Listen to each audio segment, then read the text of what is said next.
खच्चर की तरह इस मुल्क को चला रहे हैं। अब ये मुल्क नहीं चल सकता आपका, ऊपर तक सिस्टम ही खराब है सारा। मेरा रिजाइन पढ़ लें सिर्फ, वहीं से आपको सारे क्वेश्चन मिल जाएंगे कि मैंने अपना रिजाइन क्यों दिया। मैं इस गुनाह का हिस्सा नहीं बन सकता।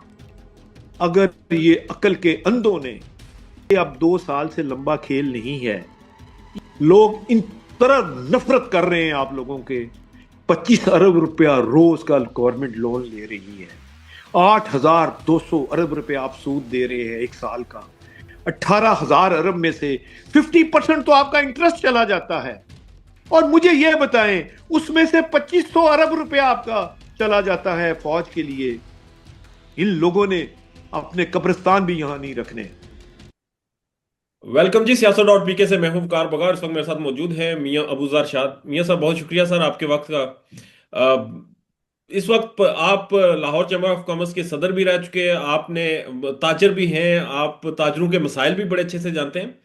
हुकूमत सर टीवी पर यह दिखा रही है कि ताजरों के हवाले से बड़ी अच्छी पॉलिसीज हैं, ताजर बड़ा खुशहाल है। क्या हालात हैं सर इस वक्त अगर ग्राउंड पे हम देखें? बहुत शुक्रिया जी, अल्लाह ताला आपको खुश रखे। बात यह है कि जी, मैंने बिजनेस को 2 तरीकों से मॉनिटर किया जा सकता है पूरी दुनिया में। जी। पहला तरीका यह है कि आप अपनी एक्सपोर्ट चेक करते हैं। दूसरा तरीका यह है कि आप अपनी इंपोर्ट चेक करते हैं। अब सबसे पहले मैं एक्सपोर्ट के ऊपर रोशनी डालना चाहता हूं कि 30 पाकिस्तान की मल्टीनेशनल कंपनियां छोड़ के चली गई हैं ठीक है। 2 साल में। स्टॉक एक्सचेंज को आपने हवा भर दी। अब वो हवा इस तरह बढ़ी गई कि जब 2016-17 में 55,000 पे इंडेक्स था, तो उस वक्त डॉलर 100 रुपए का था या 102 रुपए का था।